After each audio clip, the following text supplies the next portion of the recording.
and the Scarecrow by Lauren Long. Here's our title page. Lauren Long is not only the author, but the illustrator in this story.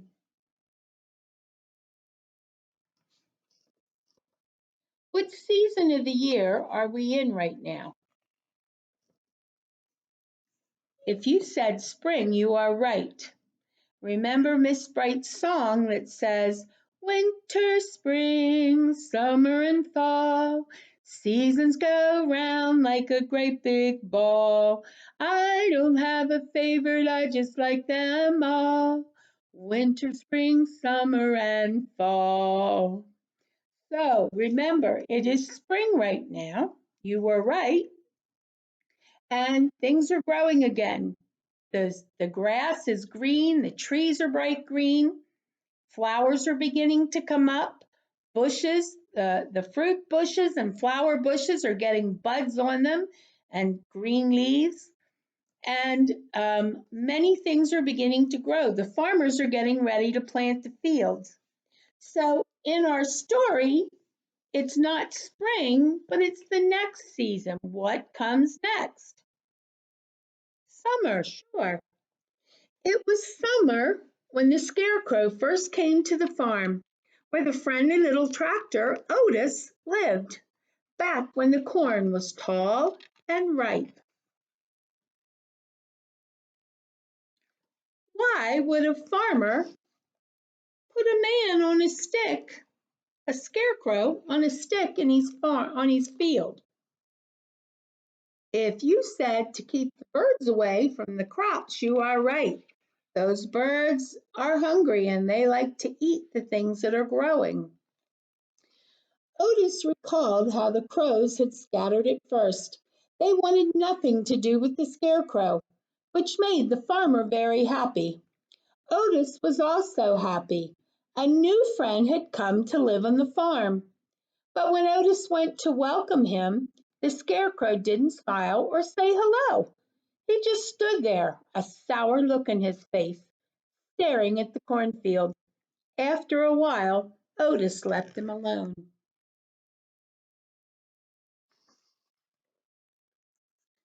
When the farm animals came by to greet the Scarecrow, once again he didn't smile or say hello. He just stood there, that sour look on his face, staring at the cornfield. The animals didn't know what to think. Who was this new creature? The horse curled his lip at the Scarecrow's musty smell. The ducks pointed at his tattered clothes, and the little calf and the puppy were frightened by him. Finally the bull snarled, huffed, and turned away, and the Scarecrow stood there alone. How do you think Otis and the animals felt about the Scarecrow?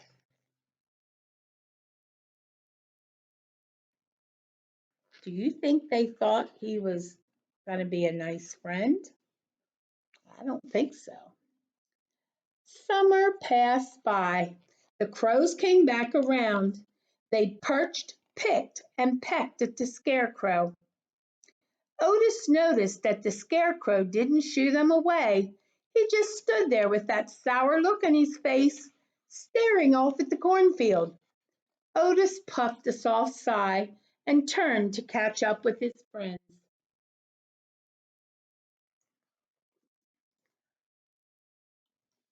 What season comes after summer? Spring, which we're in right now. The story started in summer, and now we are turning to fall, or the big kid word is autumn, the grown-up word. Autumn eventually arrived. The days grew shorter and cooler. Harvest time had left the fields bare, except for the plump pumpkins dotting the fields orange. Otis began pulling wagons filled with children, eager to pick out a pumpkin to carve into a jack-o'-lantern. The farm looked different, but Otis loved the changing seasons, and he worked and he played as hard as ever. Put, puff, putty, chuff. It was a splendid time on the farm, for being together with family and friends. Now take a look at the picture. There are things in this picture that let us know that autumn is here. Remember the signs that we've talked about, how our world outside looks when the seasons change. We've got pumpkins. There's no green in the fields anymore. Everything else is done blooming, has been picked, and has died. And now all that's left are the corn stalks and the pumpkins. What else grows in the summer? It grows in summer, and we pick it from the trees in the autumn. Something else that we see a lot of in autumn, and that is the apples, right? But here, the boys and girls in the wagons, they're wearing jackets, and some of them even have hats on. The farmer has his hat on. And the trees, this is a line of trees, they're not green, but they're orangey yellow colored because the leaves change colors in the fall. You are right. And then eventually they fall down. Notice how the text and the picture go together. They support each other. The text tells us about autumn and what the field looks like, and then the picture shows us. So they go together. The cool air drifting through the hills made the animals more rambunctious than ever. And that means rambunctious means you want to run and play and jump, and you got a lot of energy. A simple game of follow the leader turned into a reckless race over the rolling hills. A game of hide and seek turned into a rowdy rendition of Ring Around the Rosie. The animals playfully circling Otis as he sat counting 1 putt, 2 puff, 3 putty putt, 4 chuff. When Otis tuckered out from all the games, he headed up the hill to the apple tree. His frisky friends would join him, and when they were all sitting together, Otis would challenge everyone to a different game.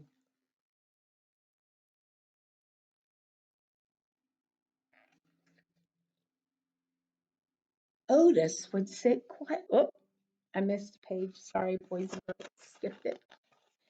The quiet game. The quiet game is a contest in which everyone must stay quiet and still. No sounds, no laughing, no snoring, no snorting, quacking, giggling, or puffing. The player who stays quiet the longest wins. Otis knew the animals loved playing any game, even one that challenged them to sit still. To start the game, he would surge his engine to get everyone's attention, take in a deep breath of air, and let out a long, soft puff, puff, putty.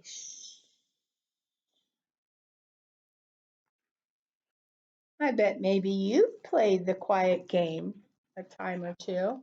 I know I have.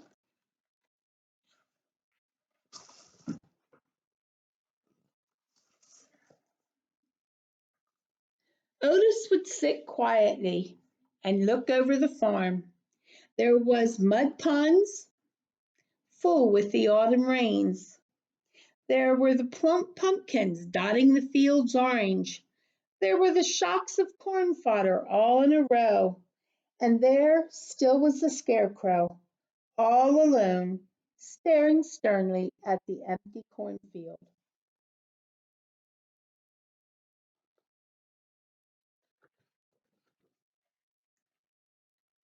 The puppy was always the first to lose the quiet game. He just couldn't sit still. The bull would twitch his nose, which made the little calf giggle. This made the bull chuckle with a snort. The bull's snort would amuse the ducks, and their bottoms would wiggle as they held back their giggles. The sight of the ducks' wiggling bottoms would amuse the horse so much that he would roll on the ground, neighing with laughter. At this, the ducks would quack so loud, and soon everyone would be laughing, snorting, quacking, and giggling. This always left Otis the winner, a big grin in his face as he sat under the apple tree with his friends.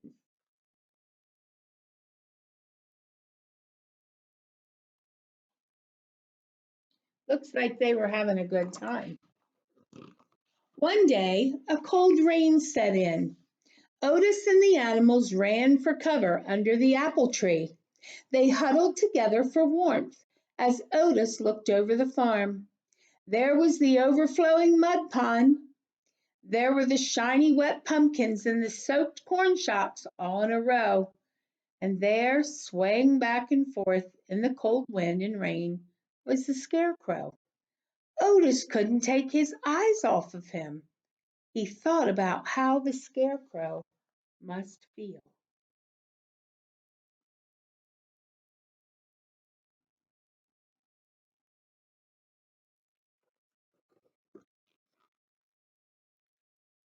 Otis stood up.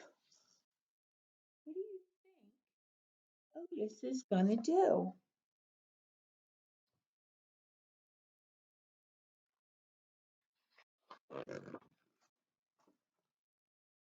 He marched down the hill, put, puff, putty, chuff, and he crossed into the empty cornfield.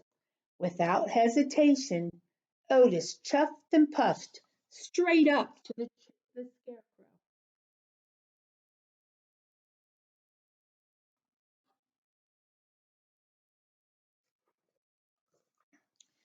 Back under the apple tree, the animals watched intently. That means they really were paying attention to see what Otis and the Scarecrow would do.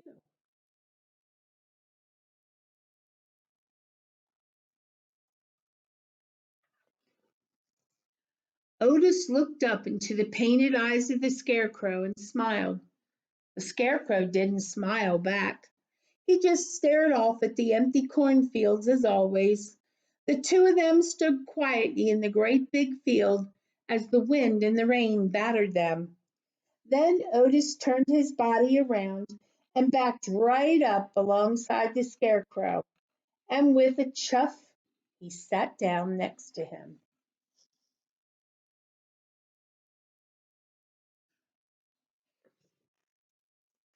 Suddenly, the little calf and the puppy scampered down the hillside, crossed into the cornfield, and curled up right next to Otis. Gradually, the cow and horse ambled down the hillside. Before long, the ducks waddled their way down too.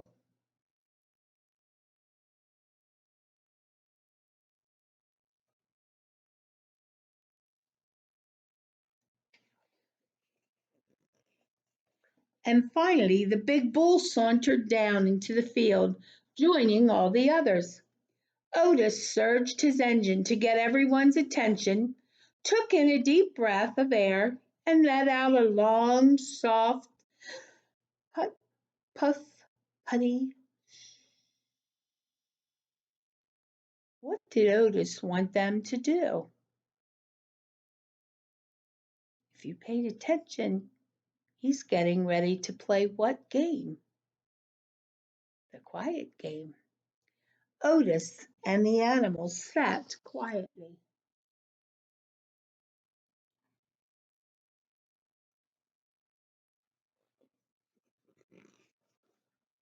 until the puppy couldn't sit still another minute. The bull snorted on the calf's ears. The ducks wiggled their bottoms, and soon everyone was giggling, quacking, and laughing, and even puffing. Everyone except the Scarecrow, of course, who never uttered a sound.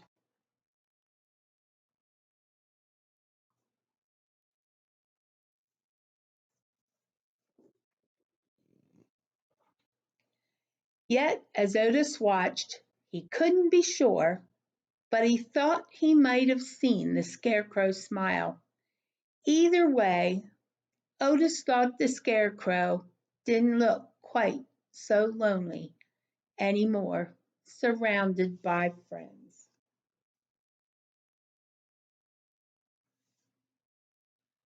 I just love this story. Why didn't the Scarecrow smile at them or talk to them? Sure, he didn't talk because he's a scarecrow. He's not a living thing. Do dogs and cats and animals talk? Not like we do, but they do talk in their own language, right? And the tractor didn't really say anything but put, put, putty, put, and chuff, chuff. He made those sounds, but the scarecrow doesn't make a sound, right? So at the end of the story, first at the beginning, they really didn't care too much for the scarecrow.